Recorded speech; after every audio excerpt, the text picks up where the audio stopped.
Here's the harsh truth. If you're dealing with toxic people, it's not their fault. It's yours for allowing them in your life. But don't worry, I'll show you how to take back control and leave them powerless. Toxic people don't just appear out of nowhere. They thrive on the cracks in your boundaries, feeding off your reactions. Most people let them wreak havoc because they're too afraid to confront the hard reality.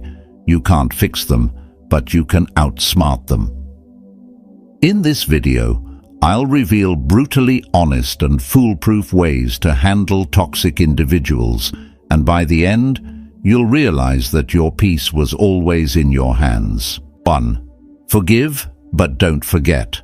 Forgiveness is one of the most misunderstood virtues. Many people think forgiving someone means you're weak, naive, or willing to overlook the pain they caused you. But true forgiveness is none of that. It's not about excusing someone's behavior or welcoming them back into your life with open arms. It's about liberating yourself from the chains of resentment. I learned this the hard way. Years ago, I had a close friend, let's call them Alex. We were inseparable, or so I thought. One day, I confided in Alex about something deeply personal, trusting they would keep it between us. But a week later, I found out they had shared my secret with others, twisting the story in a way that painted me in the worst possible light. The betrayal cut deep. I was furious, not just at Alex, but at myself for trusting them in the first place. The anger stayed with me for months, maybe even years. Every time I saw them, or even heard their name, it felt like the wound was reopening. I carried that resentment everywhere, and I didn't realize how much it was weighing me down. Then, during a particularly low moment, I came across a quote: "Resentment is like drinking poison and expecting the other person to die." That hit me hard. I realized that while Alex had moved on, living their life, I was the one trapped in a cycle of anger and hurt. My resentment wasn't punishing them, it was punishing me. So I made the decision to forgive, but not in the way most people imagine. I didn't call Alex up to reconcile, nor did I invite them back into my inner circle. Instead, I forgave them silently, in my own heart. I let go of the anger, not for Alex's sake, but for my own peace. But here's the critical part. I didn't forget. That betrayal taught me an invaluable lesson about trust, specifically who to trust and who to keep at a safe distance. Forgiving Alex allowed me to move forward without bitterness, but remembering the betrayal ensured I wouldn't make the same mistake again. Forgiveness is often seen as weakness, but in reality, it's the ultimate act of strength. It takes courage to release anger when holding on to it feels justified. It takes wisdom to understand that forgiveness doesn't mean giving someone another chance to hurt you. Forgetting, however, is a different story. Forgetting invites the same pain back into your life. Think of forgiveness like healing a scar. You don't keep reopening the wound, but you also don't erase the scar. The scar is a reminder, not of the pain, but of the lesson. It reminds you of what you endured and what you learned. It doesn't define you, but it shapes your future decisions. The Stoics often emphasize the power of controlling your emotions, and forgiveness is a prime example of that. By forgiving, you take control of the narrative. You refuse to let the toxic actions of another dictate your peace. By not forgetting, you protect yourself from falling into the same trap. I'll leave you with this thought. Forgiveness is a gift you give yourself, not the person who hurt you. Forgetting, however, is a disservice to your growth. Let go of the bitterness. Hold on to the lesson and carry it with you as a shield, not a burden. 2. Limit your access. Let me be real with you. Some people don't deserve a front row seat in your life. I don't care if they're family, lifelong friends, or colleagues you see every day. If someone's toxic, draining, or constantly disrespecting your boundaries, it's time to downgrade their access. Call it harsh if you want, But protecting your peace isn't selfish, it's survival. Here's the thing, I used to be a people pleaser. If someone wanted my time, energy, or attention, I gave it.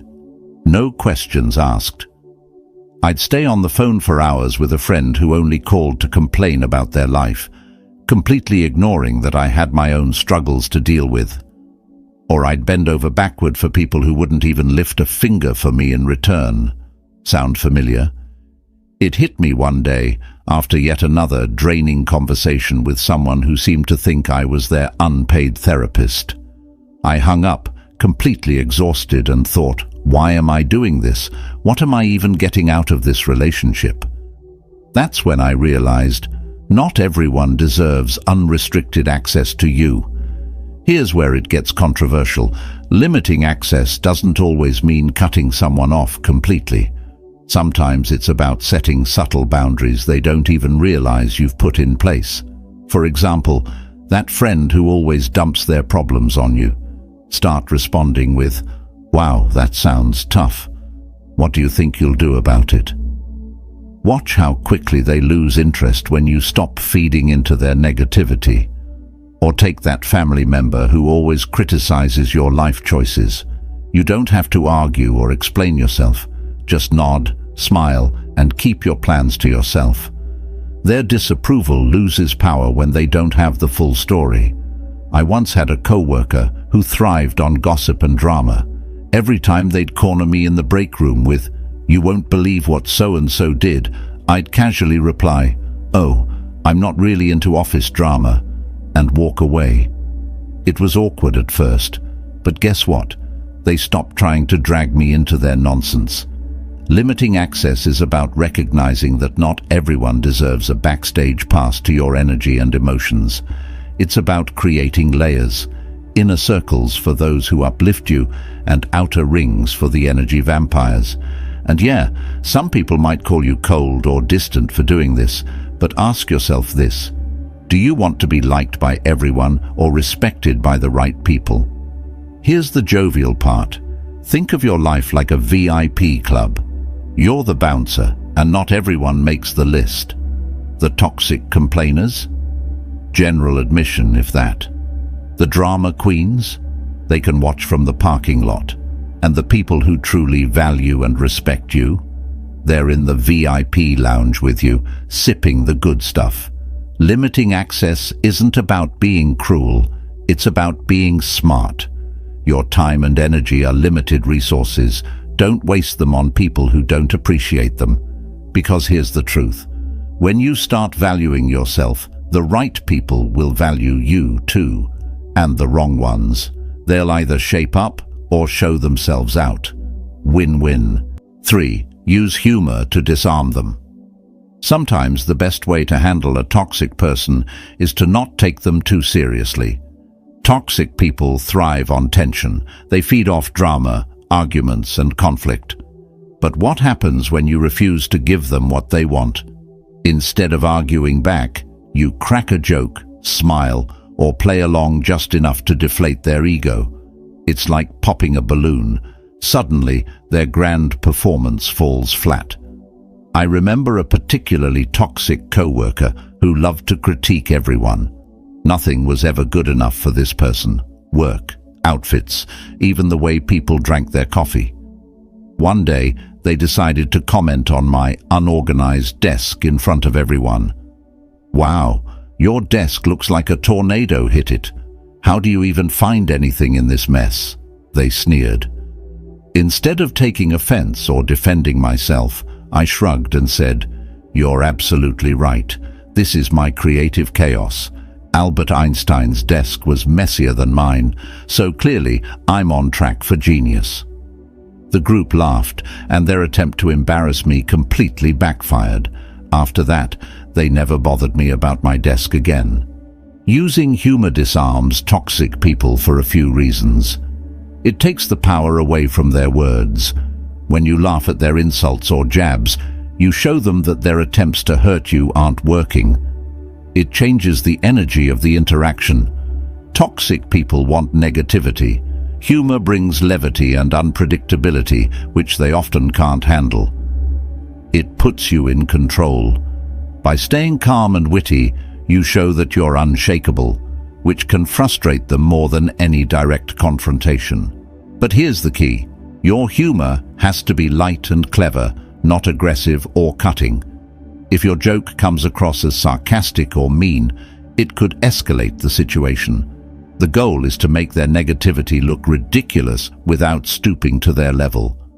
For instance, if someone keeps interrupting you in a meeting, you could say with a smile, "Wow, I didn't realize we were playing tag team speaking today. Your turn's over though, it's mine now." It's firm but funny and gets the point across without creating unnecessary conflict. Humor also works when toxic people try to guilt trip you. If someone says, "Oh, I guess you're too busy to care about me these days," respond with, "You're on to me. I've been auditioning for the role of terrible friend, and it looks like I'm nailing it." It deflates their manipulative tactic while keeping things light. Using humor doesn't mean you're dismissing the seriousness of their toxicity. It means you're refusing to let them drag you into their negativity. It's a subtle way of asserting your strength, proving that you're unbothered by their attempts to control or belittle you. 4. Know when to walk away. Walking away from a toxic person is one of the hardest, yet most liberating decisions you'll ever make. It's not just about leaving a bad situation, it's about reclaiming your peace, your time, and your energy. But here's the kicker. It's not always dramatic or sudden. Sometimes, knowing when to walk away is about quietly choosing yourself over their chaos, again and again. Toxic people are experts at convincing you to stay. They'll say, "I'm sorry, I'll change," or guilt trip you with lines like, "If you leave, you're giving up on me." And let's be honest, there's always a part of you that wonders if walking away makes you the bad person. But here's the truth. Staying in a relationship, whether it's a friendship, romantic connection, or family tie, that drains you isn't noble. It's self-destructive. I once had a close friend who was the life of every party but a nightmare in private. Every conversation was about their problems, their needs, and their drama. If I ever talked about my own struggles, they'd dismiss it or turn it into a competition.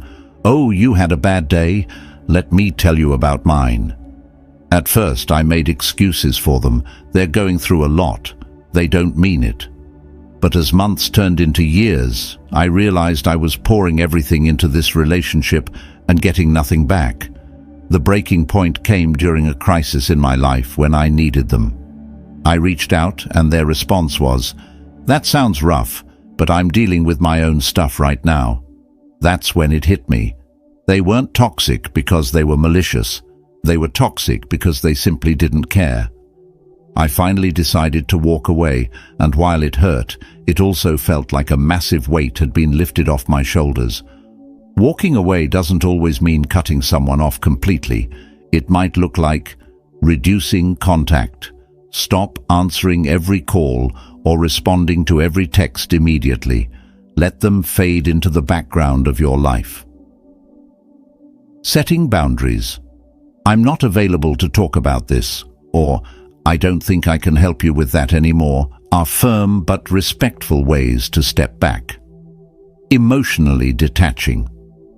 Even if you see them or speak occasionally, stop letting their opinions or behavior affect you. The controversial part?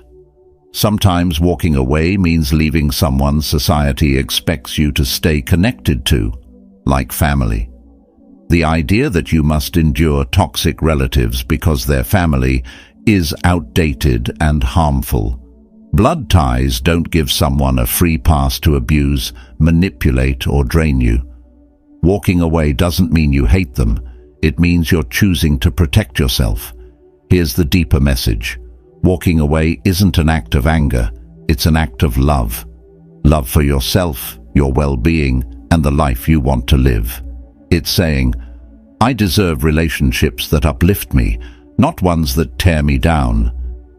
And when you finally walk away, you'll realize something powerful. You weren't just walking away from them. You were walking toward a healthier, happier you. Walking away doesn't mean you've failed or given up. It means you've succeeded in recognizing your worth.